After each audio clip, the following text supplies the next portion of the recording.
Hello guys! Magandang araw sa inyong lahat. For today's video is, eto nga, meron akong dalawang big onion. So, yung gagawin ko dito is huhugasan ko at saka hihiwain ko ng maliliit dahil i-steam ko siya dahil ipapainom ko ito sa mga amo ko at saka sa bata kasi nag inuubo at saka sinisipon yung bata. So, ito yung sabi ng mga amo ko, gagawa daw ako ng big onion dahil mabisa itong gamot sa ubo at sipon. So, it's very effective siya guys kasi na 3 to 4 days ko na atang ginagawa ito na every ako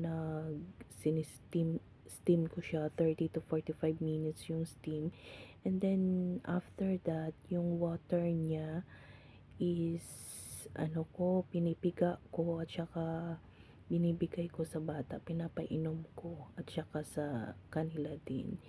So, mga 3 to 4 days ko na siya na ginagawa. So, ngayon, okay na yung bata. So, very effective talaga ito. Yung big onion pala guys this is good for cold and flu. At saka, it can fight of inflammation and kill bacteria and viruses. So, very effective talaga ito.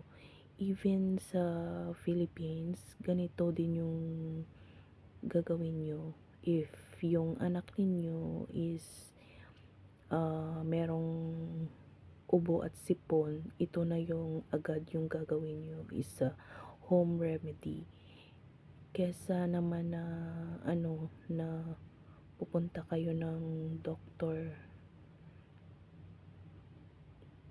So, ito yung gawin nyo muna. Kasi yung mga amo ko is takot din silang parating punta ng punta sa doctor at saka mag-take ng mga medicines. Ayaw nila. So, yung ginagawa nila minsan is nag-home remedy sila ng mga herbal herbal medication, mga ganyan. So, yan muna yung ginagawa nila. If ever na hindi talaga siya mag-i-effect, so yun na, pupunta na sila ng doktor.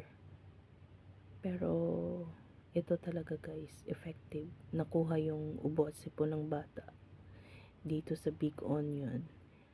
Tapos, except sa big onion, nag-boil din ako ng dry orange skin at pinapainom din sa kanila. Bali yan yung like water nila. So yan lang, big onion at saka dry orange skin. So ayan na. Kumuha na pala ako dyan ng eyeglasses ko kasi sobrang sakit na ng mata ko nang dahil sa big onion.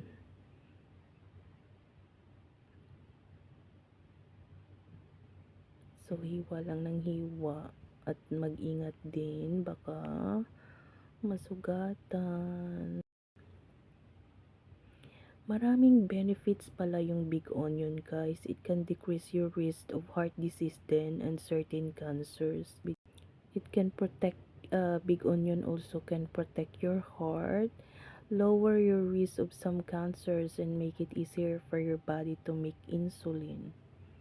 Ayan na guys, yan after steam, ito na yung itsura niya. So, kunin mo lang yung water niya and then yung iba is ilagay mo sa sa towel na malinis and then pigain mo kasi marami pang makukuha mong juice yan. Yan kasi yung ginagawa ko. So, after that, nilagay ko pa siya sa towel at saka piniga ko siya. So, marami pang juice. Okay, yan lang for your information lang guys. Thank you for watching. Bye-bye.